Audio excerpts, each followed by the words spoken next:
ಎಲ್ರಿಗೂ ನಮಸ್ಕಾರ. ನಾನಿವತ್ತೊಂದು chicken gravy ಮಾಡೋಣ ಅಂತ ಅಂದ್ಕೊಂಡಿದ್ದೀನಿ. ಅದಕ್ಕೆ ಏನೇನು ಬೇಗ ಸಾಮಗ್ರಿ ಬೇಕು ಅಂತಲೂ ಹೇಳ್ಕೊಡ್ತೀನಿ. ಮೊದಲಿಗೆ ನಾನು ಒಂದು ಅರ್ಧ ಕೆಜಿ ಚಿಕನ್ ತೊಗೊಂಡಿದ್ದೀನಿ. ನೀಟಾಗಿ ವಾಶ್ ಮಾಡಿ ಇಟ್ಕೊಂಡಿದ್ದೀನಿ. ಮತ್ತು ತುರಿದಿರೋ ಕಾಯಿ ಇಟ್ಕೊಂಡಿದ್ದೀನಿ. ಇದಕ್ಕೆ ಏನೇನು ಸಾಮಗ್ರಿಗಳು ಬೇಕು ಅಂತ ಹೇಳ್ತೀನಿ. ಬೆಳ್ಳುಳ್ಳಿ, ಕಸ್ತೂರಿ ಮೇಥಿ, ಕೊತ್ತಂಬರಿ ಸೊಪ್ಪು, ಚಕ್ಕೆ, ಲವಂಗ, ಮೆಣಸು, ಮತ್ತು ಒಂದೆರಡು ಮೆಣಸಿನ್ಕಾಯಿ, ಅರಿಶಿನ, ಶುಂಠಿ, ಒಂದು ಚಿಕ್ಕ ಈರುಳ್ಳಿ ಮತ್ತು ಒಂದು ಟೊಮೊಟೊ ಇಷ್ಟಿರಬೇಕು. ಮತ್ತು ಮೆಂತ್ಯ ಸೊಪ್ಪು ಮತ್ತು ಕೊತ್ತಂಬರಿ ಸೊಪ್ಪನ್ನ ನಾವು ರುಬ್ಬಕ್ಕೆ ಹಾಕೋದು ಬೇಡ. ಚಿಕನ್ನ ಒಗ್ಗರಣೆಗೆ ಹಾಕ್ತೀವಲ್ಲ ಅವಾಗ ಹಾಕಿದರೆ ಸಾಕು. ಇದನ್ನೆಲ್ಲನೂ ನಾವು ಮೊದಲು ಜಾರಿಗೆ ಹಾಕ್ಕೊಂಡು ರುಬ್ಕೊಳ್ಳೋಣ. ಸಣ್ಣಕ್ಕೆ ರುಬ್ಕೊಂಡ್ರೆ ಸಾಕಾಗುತ್ತೆ. ಇದೆಲ್ಲನೂ ನಾವು ಮೊದಲು ಜಾರಿಗೆ ಸೇರಿಸಿ ರುಬ್ಕೊಬಿಡೋಣ. ರುಬ್ಕೋಬೇಕಾದ್ರೆ ಸ್ವಲ್ಪ ಕೊತ್ತಂಬರಿ ಹಾಕೋಬೋದು, ನಮ್ಮ ಚಾಯ್ಸು. ಇದನ್ನೆಲ್ಲ ಒಂದು ಸಲ ಸಣ್ಣಗೆ ರುಬ್ಬಿ ರೆಡಿ ಮಾಡಿ ಇಟ್ಕೊಳ್ಳೋಣ. ಬೇಗನೆ ಆಗುತ್ತೆ, ತುಂಬ ರುಚಿಯಾಗಿರುತ್ತೆ. ದೋಸೆಗೆ, ಇಡ್ಲಿಗೆ, ಚಪಾತಿಗೆ ಎಲ್ಲದಕ್ಕೂ ಆಗುತ್ತೆ. ಇವಾಗ ನಾನು ಮಿಶ್ರಣ ರುಬ್ಕೊಂಡಿದ್ದೀನಿ. ಒಂದು ಕುಕ್ಕರ್ಗೆ ಒಂದೆರಡು ಸ್ಪೂನಷ್ಟು ಎಣ್ಣೆ ಹಾಕಿ ಎಣ್ಣೆ ಬಿಸಿ ಮಾಡೋಕ್ಕಿಡೋಣ.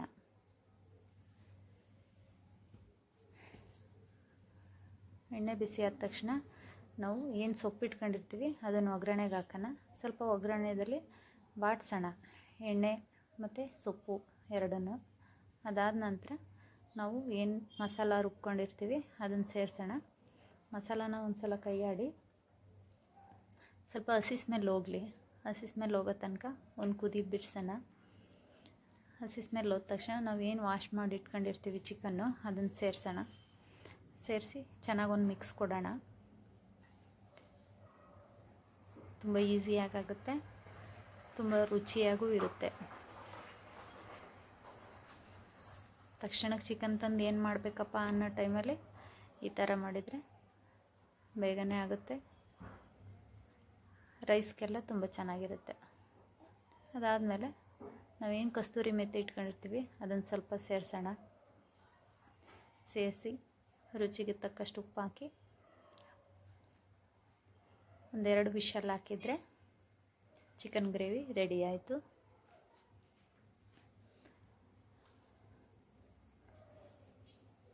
ನಾವು ಬೇಕಾದರೆ ಬಾಣಲಿಲೂ ಬೇಯಿಸ್ಬೋದು. ನಾನು ಬೇಗ ಆಗಲಿ ಅಂತ ಅಂದ್ಬಿಟ್ಟು 2 ವಿಷಲ್ ಹಾಕ್ತೀನಿ, ಚಿಕನ್ ಚೆನ್ನಾಗಿ ಬೇಯಲಿ ಅಂತ ಅಂದ್ಬಿಟ್ಟು. ನೋಡಿ ರೆಡಿಯಾಗಿದೆ. ಮಸಾಲ ಎಲ್ಲ ಹಿಡ್ದಿದೆ, ಎಣ್ಣೆ ಎಲ್ಲ ಮೇಕ್ ಬಂದಿದೆ. ನಾವು ಎಷ್ಟು ಗಟ್ಟಿ ಬೇಕೋ ಅಷ್ಟು ಗಟ್ಟಿ ಮಾಡ್ಕೋಬೋದು. ಸಾಂಬಾರು ಥರನೂ ಮಾಡ್ಕೋಬೋದು ಮತ್ತು ಗ್ರೇವಿ ಥರನೂ ಮಾಡ್ಕೋಬೋದು. ನಾನಿಲ್ಲಿ ಗ್ರೇವಿ ಥರ ಇಟ್ಟಿದ್ದೀನಿ, ಚೆನ್ನಾಗಿ ಬರುತ್ತೆ. ಈಗ ನೋಡಿ ರೆಡಿ ಆಯಿತು chicken gravy. Easy chicken gravy ಚೆನ್ನಾಗಿರುತ್ತೆ. ನನ್ನ ಚಾನಲ್ನ ಸಬ್ಸ್ಕ್ರೈಬ್ ಮಾಡಿ ಮತ್ತು ಶೇರ್ ಮಾಡಿ, ಲೈಕ್ ಮಾಡಿ, ಕಮೆಂಟ್ ಮಾಡಿ. ನನಗೆ ಇದೇ ರೀತಿ ಸಪೋರ್ಟ್ ಮಾಡಿ.